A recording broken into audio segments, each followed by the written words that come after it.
Hi, and welcome back to Milgap Farms. Stay on the channel. I'll talk to you about a few things that went on the past week, probably what's going to go on the next week or so. It was a great time we had at the ARK. Thank you for all your prayers and your thoughts. We really appreciate it. It was a long trip. I was really surprised. From the farm to the ARK was about 6.5 hours. It was a good trip. It was relatively easy. There's some steep mountains in West Virginia. I'm going to tell you right now, they are super steep. Now we've got some steep mountains too, but goodness, these things went on forever. It was quite cool, that's for certain. Came home to a couple challenges, but nothing bad. Really nothing bad at all. I don't know when they did this because I didn't see it earlier today. I don't like that, but we're gonna have to deal with that. Look how good that water's flowing though. I don't know if I did a video on it or not, but right before I left, I had to blow out the big spring. And it was really bad. But now it's flowing really, really well. From our farm to the ARK was about 6.5 hours. We did have to make 1 or 2 stops for fuel, potty breaks, that sort of thing. It took us about 6.5 hours to get there. It was not a bad drive at all. Once we got on the Interstate 64, we headed west and we just kept going and going and going. It felt like forever. And then I think somewhere around Lexington, we headed north and another 2 hours or so we were there. It was really a good ride, not a problem at all. What was interesting though, is we filled up here and then we went there and we got there maybe about 40 miles shy. We had to stop and get gas. Well, coming back, we were more than 40 miles away from the farm and we had to stop and get gas. I don't wonder why that was. The mountains going over were pretty steep, especially around, I think it's Charleston.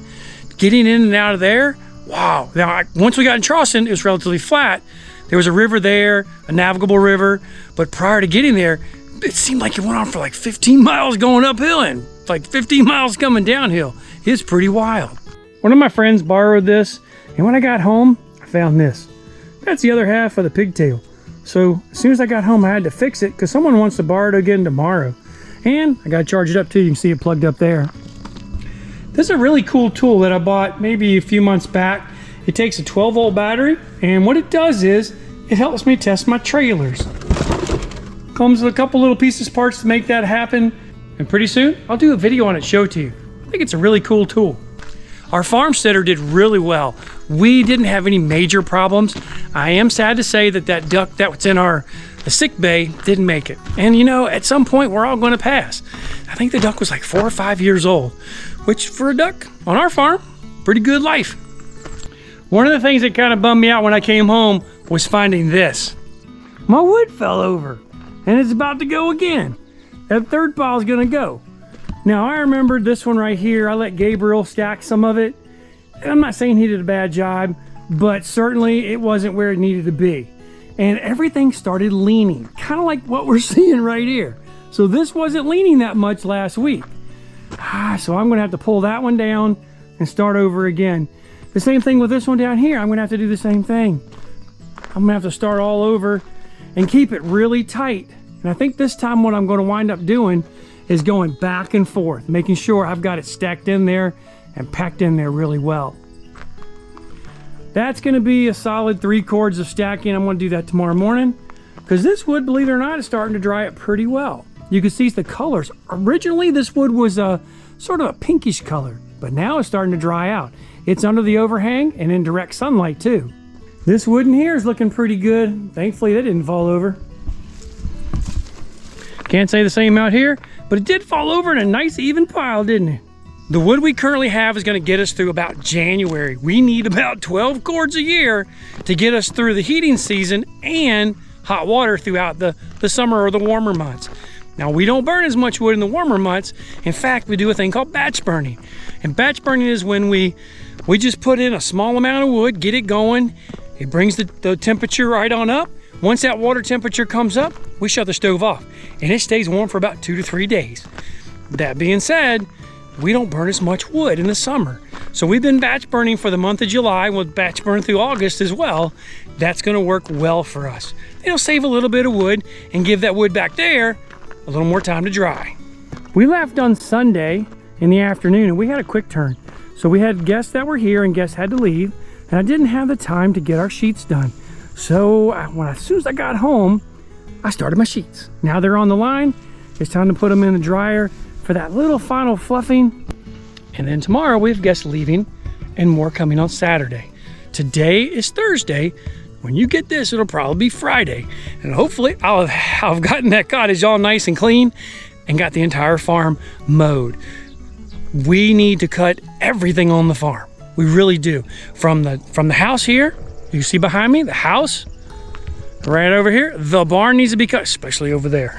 I was making some grass seed over there. Haven't harvested yet, but that was my intention. At any rate, I still got to cut this entire farm, including the cottage and down by the farm stand.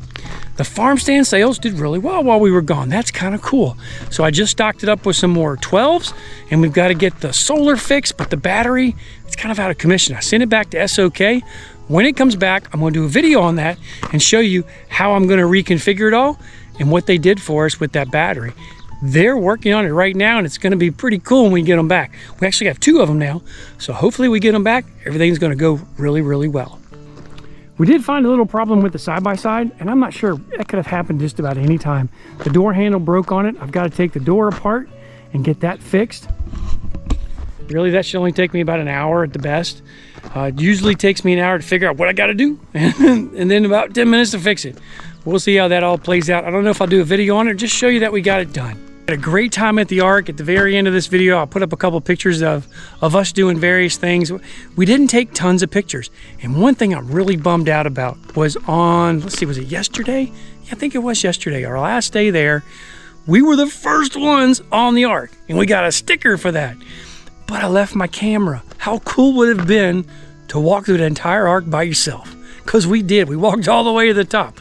We had already seen the first 2 levels, and we wanted to see the 3rd level, but I forgot to bring the camera, and I'm kind of bumming about that. I really am. And I say forget. I just didn't want to bring it. I thought we'd just kind of hang out and do some fun stuff. I had no idea we'd be the first ones in that thing. Had I any clue, I would have had a really cool video about that. So we got a couple really busy days up on the farm to get everything back under control, mainly our grasses. We are going to mow hay sometime over the weekend because my neighbor Tim says he needs his hay mowed before he has his festival, which is coming up in a couple of weeks. He has a heritage festival of things made in the 1800s and back, and it's kind of cool. This year he's probably gonna have 30 vendors there, and his house is right on the road. It's really cool, but that's going to be a lot of people, that's for sure. So we're gonna make the hay on the property about a week or so before, in order to have it looking the best it can look for Mr. Tim's event. I know this was a really short video, normally a little bit longer, but we just got back in town and we're not caught up yet. So we got a few things to do this next couple of days in order to get things back under or kind of control, if you will. We still have a bunch of projects left. We got to do the fence on the garden.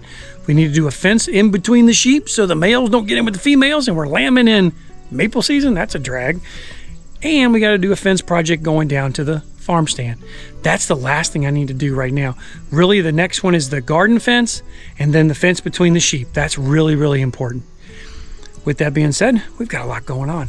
Thanks to everybody who's thinking about us, praying for us while we were on our vacation. It was a lot of fun. It really, really was. We're looking forward to doing it again. I don't really know when. It's a lot to pull off when you live on a farm. But eventually, we'll get another vacation in. It's going to be a good time. Thanks a lot for watching. Do consider giving us a thumbs up. And until next time, God bless you.